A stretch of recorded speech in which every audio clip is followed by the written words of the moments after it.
I'm in Heckmondwike town centre with Councillor David Exley to interview him about some of the recent racial attacks in the town, which seem to be escalating on a weekly basis.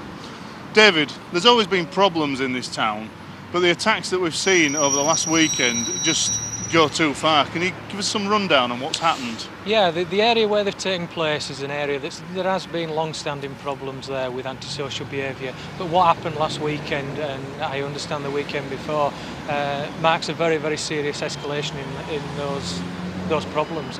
What we've had for a long time is use about hanging about, taking drugs, drinking, just causing a nuisance to people, maybe some verbal abuse. But what we've got now is if people dare to actually answer back to this verbal abuse, they're getting beaten up.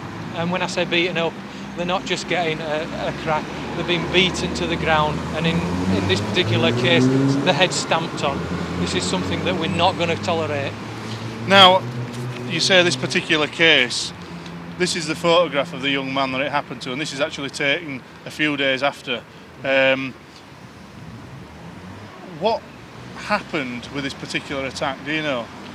I don't know the full details, but the basic outline is the lad had been out that evening, he'd been to some friends, he had a few beers, he wasn't drunk, he'd had a few beers, he was pushing his bike up the road, he was racially verbally abused by a gang of about 12 Asian lads, and instead of just carrying on walking, he actually mouthed back. For that, he was beaten to the ground, he was beaten senseless. He says himself he can't remember a lot of what happened, but witnesses have told us he was beaten to the ground and his head was stamped on. Now, reading the paper's reports, this was the second attack in the same area in the same evening. Is that correct? From what I hear, that there were an attack earlier on about 9 o'clock that evening, not quite so serious but worrying enough. Worrying enough, I would have thought, for the police to actually saturate that area with officers so that nothing else happened. However, 3 hours later, exactly the same area, this lad was viciously attacked.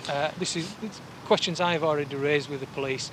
They're as concerned as I am, and they are going to look into it, and they are liaising with myself as we speak.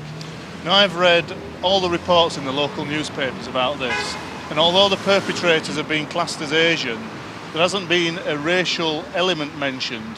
In your opinion and the police opinion, was it racially motivated? I've got it from the police to say that they are treating it as a racially motivated crime, so yes, it is. Do you think it's odd then that the newspapers in the area and Cllr haven't run this story, considering there's been similar cases that happened to young ethnic people, and it's been on Cllr, it's been classed as a racial attack? What are your viewpoints on that? Sadly, I'm not surprised. Unfortunately, that's what we've got to put up with these days. If it had been an Asian who this had happened to, it would definitely have been on Cllr Look North. It'd have been saturated. It may even have made national news, who knows. But unfortunately, it was a white lad, and it didn't get that coverage. It's all wrong. All we're asking for is a little bit of continuity with the way that the media and the police deal with racially motivated crimes. It shouldn't matter whether the victim's white or Asian. They should all be treated exactly the same, and the perpetrators should be hunted down and prosecuted in the due course. Now, I know there's been one arrest. How does that make you feel when one person out of 12 have been arrested? Does it highlight the fact that the police aren't really doing the jobs? Well, I wouldn't say they're not doing the job, but I would feel that they may be sitting back and thinking we've got one arrest. That's it. This was a gang of youths, it wasn't one individual. Witnesses has told us that it was the gang who attacked him, not one of those gangs. So yeah, I am concerned that only one person at this stage has been arrested, and I'm hoping, I've got my fingers crossed, that it's only the first arrest, it's not the only arrest.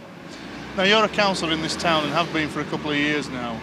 What are you doing to ensure to the public that people like yourself are making this town safe in areas like that for them to walk through on an evening? We're making sure that the police know where there are trouble areas. What we've got now is we've got people have lost faith in the police, and they're more likely to come to us with problems than they are to come to the police. We're relaying that information to the police, keeping them up to date on what's going on, make sure that they target the right areas, and once there is a problem such as this, we're keeping on and we're making sure that once the people who have perpetrated this have been interviewed by the police and they pull the race card, which they always do, we're making sure that that doesn't stop the police from investigating further, and they pursue the investigation and hopefully take it through to prosecution, and let's get these people locked up and put behind bars where they deserve to be. Now, looking at it from a different angle, with July the 7th causing such an uproar in this country, and the politicians and the councillors in this area as well as any using the public to say come together as a community, the councillors, except yourself David, have been very, very quiet over this, and assuming they want to keep peace in the towns which are already under tension, I'd have thought they'd have come out and condemned this. Has there been any condemnation from any other councillor other than yourself? Not to my knowledge. That's not to say they haven't, but I would have thought they'd have been in the paper, being quoted if they had. I really can't speak for the other councillors. I can only speak for the BNP line, and we will come out and vocally condemn it, no matter who has perpetrated the crime or who is the victim, be they Asian or be they white. We will condemn it. David Exley, thank you very much. Thank you.